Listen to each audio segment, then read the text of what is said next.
Hello, everyone, and welcome to Inside the Newsroom. I'm Maddie Paul.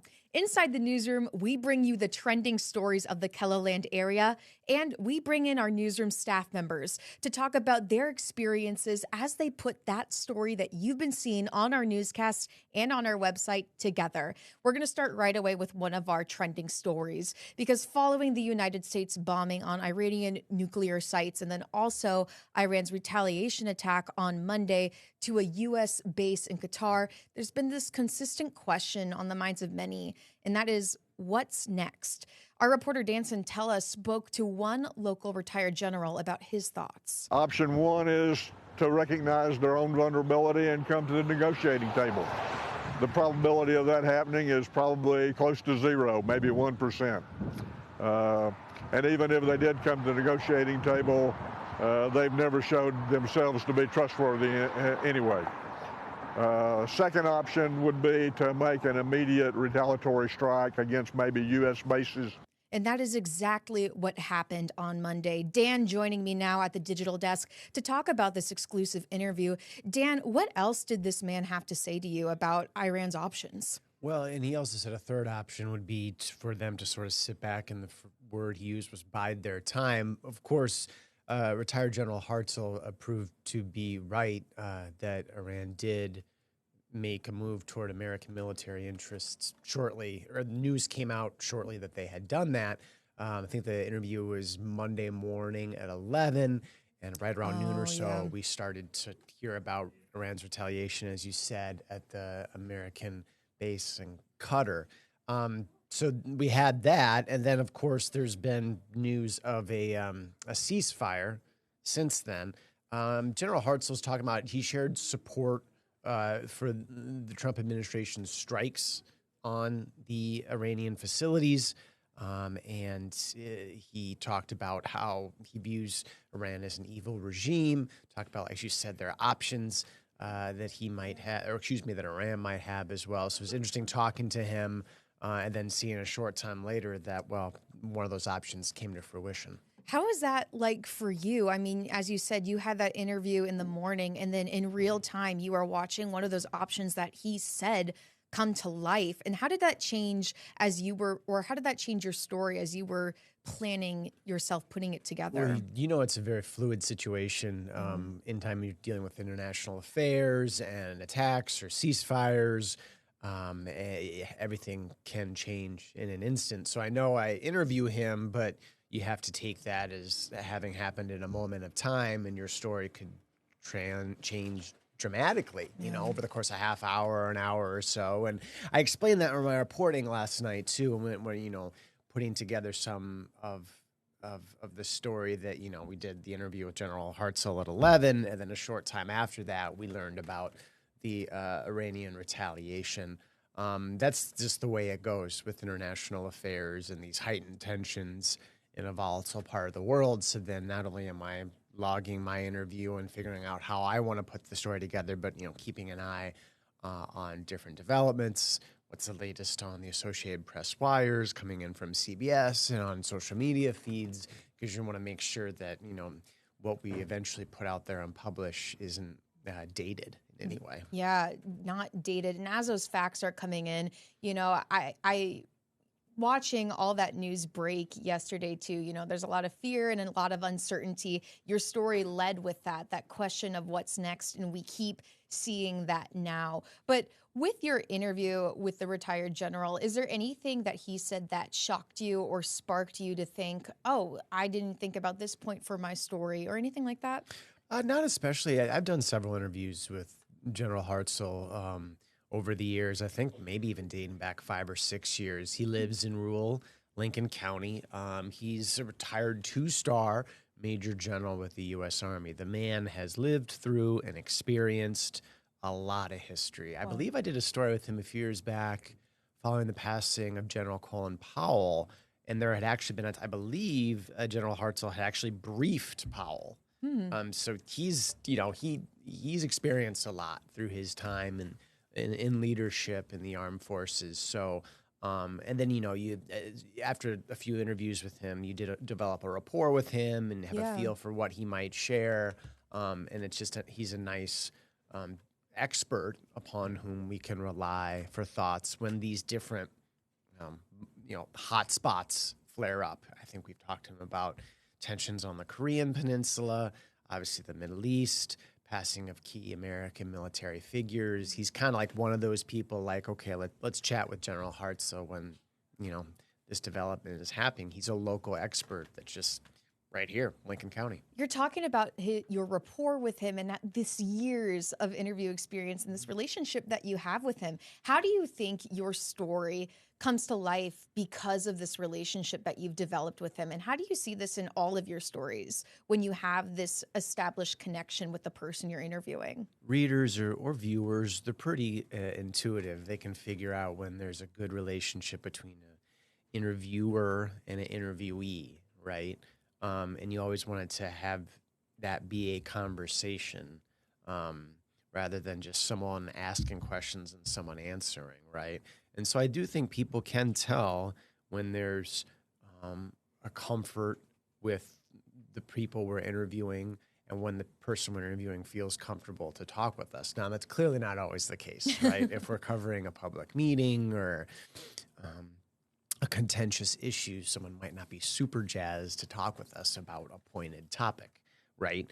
But there's a comfort, and I think kind of just we know each other. And General Hartzell, it's been nice to chat with him. I mean, even yesterday, after I did the interview, in the late morning, came back, anchored midday, all the developments came in about the retaliatory attack on the base in Qatar.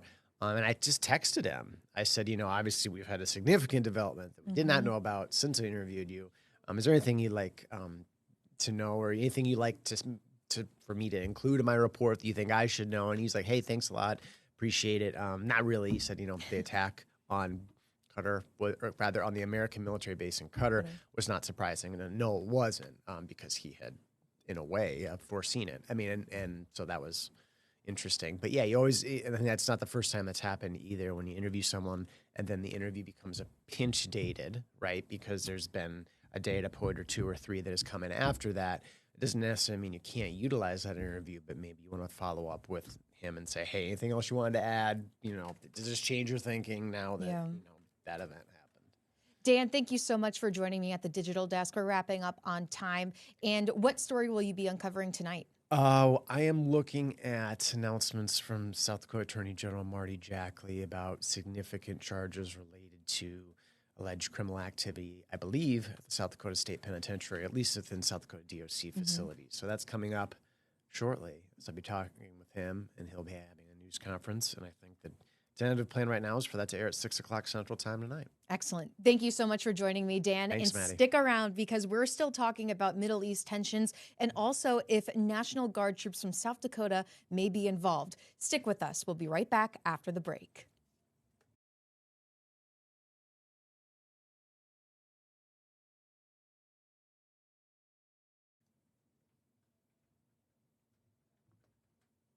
Welcome back to Inside the Newsroom. As we heard in our last interview, tensions are rising in the Middle East. And with these tensions, it's becoming unclear whether South Dakota troops are currently stationed there or if they will be. Uncovering this information is our digital reporter, Gracie Terrell, who looked at exactly what is happening or what could be happening for our National Guard troops. Gracie, thank you for joining me at the Digital Desk. Hello. Thank you for having me. Of course. Gracie, what started this story for you? What were we looking, or you looking at specifically to begin this type of story? Yeah, so Governor Larry Roden, he put out a post on social media about meeting with Homeland Security Secretary Kristi Noem about ways that the states can remain vigilant, after everything that's going on in the Middle East. So that kind of sparked the conversation about, what actually are states doing? Are there South Dakota troops that are over in the Middle East, maybe not specifically in Iran, where some of the stuff that is happening, but just stationed in the Middle East, close by. And so that's kind of what started trying to track down where our guard is right now. And you did receive a statement from the South Dakota National Guard, right? What did they tell you? Yeah, so they had said that they weren't able to really give out specific deployment information, which is understandable. They did confirm that there are troops currently deployed on the continental U.S., but they didn't confirm whether or not there are any overseas right now. And that is kind of a little bit of a different tune than some of our, neighboring states and what they are kind of opening up and talking about in terms of their guard and where they're at. Because not only did you look at South Dakota National Guard involvement, but as you said, you did look at some neighboring states. So what did you find in that reporting? Yeah, so I found that I looked at Minnesota and Iowa since they're close by, and like I said, they're a little bit more open in terms of letting the public know where their troops are when they send them out. So in Minnesota, and back in May a little bit, they had about 70 troops that were deployed to the Middle East, and they will be there for about a year. So it's safe to assume that they're probably there now. And then in Iowa, there was about 1,800 National Guard members that were deployed, and they were going to the Operation Inherent Resolve, same with Minnesota, and that is to, in support of, ISIS. So they're kind of in the Iraq-Syria area, we believe, and so that was actually the largest mobilization in Iowa in the last decade, that 1,800 soldiers. So we kind of looked at that and then compared to, where our Guard is and where we can find them. Gracie, whenever you do stories that kind of deal with statistics or data that's coming on like a national, international level, or even a statewide level, I always feel like you get surprising statistics that you may have never found before. Like, just speaking for myself, I wouldn't know any of these informations. Are you just interested in finding stats like this in general, or as it comes up, are you like, this is so important for a viewer to know? I think, with something like this, when we're trying to like track down, numbers and the amount of guards that are in a certain place, having those numbers really kind of, anchors your story a little bit more. So when the numbers of 1,800 Iowa soldiers are currently in the Middle East right now, that really stuck out to me, especially that being the largest mobilization in a decade compared to 70 from Minnesota, and then kind of an unknown number currently right now for South Dakota. And then also just the differences in the number of Guard members that each state has, and kind of comparing. South Dakota has about 4,500, Minnesota 1,300, Iowa 9,000. So just kind of those differences in numbers there, and just how that kind of compares. That really helps when we don't have a lot of sources that we can talk to about this. Right. Good point. And Gracie, as people may be watching right now and wondering with this Middle East conflict, what's next? What was your goal for this story that you really wanted viewers to understand as they were reading? Right now, just kind of to know where the Guard is, and also know that we have a lot less information in South Dakota than maybe some other states on where their Guard is, and just kind of laying that out there. We weren't able to get a good number from this state in terms of where our soldiers are right now, but I was able to kind of lay out how maybe accessible that information is for states like Minnesota and Iowa. So just kind of those differences there in that, and just really showing people, that this is something that maybe they should be looking at, where our South Dakota troops are right now. Is there anything else that you'd like to share with our viewers about your story, Gracie? No, I don't think so. I will say that we were able to, the only kind of group I was able to really confirm was is deployed is about a few soldiers. I'm blanking on the exact number right now, but they are down at the southern border, at the California southern border. Governor Roden put a post out on social media back in May about them being down there, and they should be there for about a year. So again, it's safe to assume they are deployed right now. Thank you for coming to the digital desk and talking about your story, Gracie, especially now.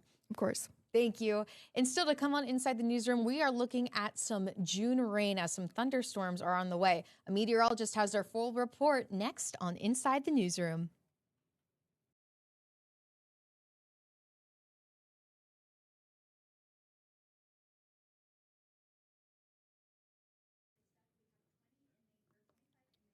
Welcome back to Inside the Newsroom. More rain is on the way for the KELOLAND area. So our meteorologist Scott Munt looks exactly at who is getting what and where. We broke the heat from this weekend as a cold front brought showers and storms to eastern KELOLAND yesterday evening and overnight. The rain is just the beginning of what could be an active week for areas of eastern KELOLAND. The heaviest rain for the rest of the week will be found in southeast KELOLAND. This is where computer models are projecting additional rain amounts for the rest of the week will be over 2 inches, Sioux Falls included.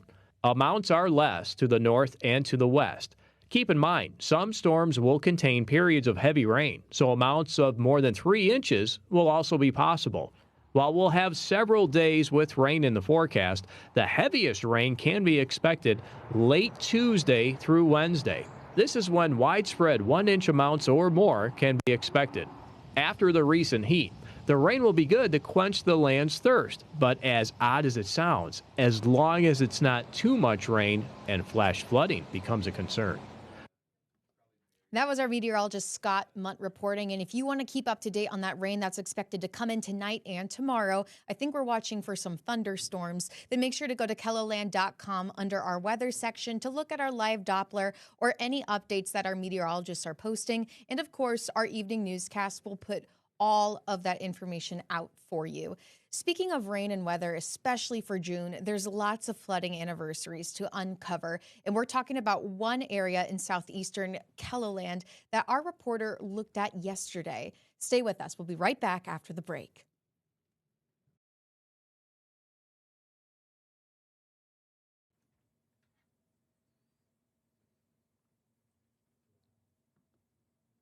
Welcome back, everyone. It's been about 1 year since devastating flooding had surrounded southeastern parts of KELOLAND area. Joining us now is KELOLAND reporter Jordan DeSmit, who went out to see one of these areas in Canton and talk about the flooding 1 year later. Jordan, welcome to the Digital Desk. I know things have changed since you last been here.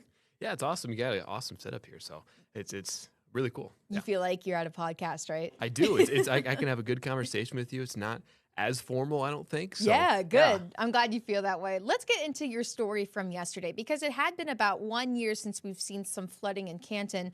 What reaction and sound did you want to get in your story to look at that 1 year anniversary? I mean, first I wanted to get a good feel for exactly how it was a year ago, right? What kind of destruction was there? What were people feeling? What kind of damage was there? Then I really wanted to see, okay, well, how are they doing now? 1 year later, are they recovering, and are they on the path to recovery? And who did you focus on? Yeah, I did find one, homeowner, business owner. I talked to the director of the public library, and that library was kind of surrounded by some floodwaters, by some flooded roads. They thankfully didn't have a ton of damage, and I also reached out to the emergency manager, Harold Timmerman, who's always a great interview for us, to give us just like the facts and some numbers and things like that to give us a good idea of the kind of damage that Canton saw and Lincoln County saw. So how has the cleanup been for the library and for the homeowner that you talked to? Yeah, it's going well. Honestly, like when I was driving through town a little bit, you couldn't really tell that a flood hit there a year ago, which is good, which is awesome. The library, I think they were really worried about, like, for example, how humid it was in there, because humidity can be really devastating for books and things like that. Luckily, they only had a couple inches of water in their basement, and so they're doing great. They're kind of back to normal. And really, like, the only really big thing that Canton and the surrounding area in Lincoln County has to worry about, you saw it in the footage there, there's still a pretty hefty washed out road they have to focus on and fix. But for the most part, it seems to me, at least, that Canton is well on the path to recovery. Did they mention anything about the outlook this year with some rain coming in, or if they had any other concerns for weather just this year? Not necessarily. I would say they seem pretty calm, and they didn't get hit as hard as some like other places in our coverage area, like McCook Lake, like Rock Valley. I've been down to Rock Valley to cover a story 1 year later, and rain still kind of puts them really on edge, to be honest with you. And I didn't really get that feel around Canton, which is good. I mean, it's good to see that town is doing well and recovering. Were you reporting last June when we did get all the floods in South Dakota? I was still pretty fresh. I was still maybe about a month being into full time, that was kind of my first continuing coverage. And what a time as a young journalist, a new one, to be in and really get in the depths and the fields of water, especially when it's wrecking a town. So when you were out in Canton, did you have any of those feelings kind of rush back to you of like that time that it was back in June with the flooding? What were you thinking of when you were back in Canton or just in Canton? Yeah, I mean, I would say like it took me back to obviously my early days as a reporter, and that feeling of being a little bit overwhelmed, I would say, with trying to cover all this. I mean, because there's a lot to cover, and I'm one person out there. And it brought me back to, I guess, how I grew as a reporter then. And it brought me back to thinking like, okay, yeah, I can do this. And it was surreal, but also humbling, I would say. And how do you think you've grown as a reporter since then? I think I've grown quite a bit. I think that flooding was really, like I said, my first continuing coverage. I think I gained a lot of confidence as a reporter after that. And I feel like I've been able to talk to people better since then. And I feel like I've been able to, I guess, be more of an empathetic reporter, and understand that this is a disaster. This is something that really was not good for a lot of people in our coverage area, and to understand that, and to understand that I'm talking to real people, and to write my story that way. Well, congratulations. I'm glad you recognize that skill. And the flooding news is not done for you because you're heading to another area for another flooding anniversary, right? Yes, I'm going down to McCook Lake today. I'm in the process right now of trying to set up some interviews, so hopefully those go all right. But either way, I will be going down there and getting a look at how they're doing 1 year later. Jordan, thank you so much for joining me at the digital desk to talk about these floodings. And you can watch Jordan's story tonight, as well as other stories that we've been talking about today on Inside the Newsroom. Inside the Newsroom airs every day, Monday through Friday at 1 o'clock. So thank you for watching today on Kello Plus, and we'll see you tomorrow at 1 o'clock.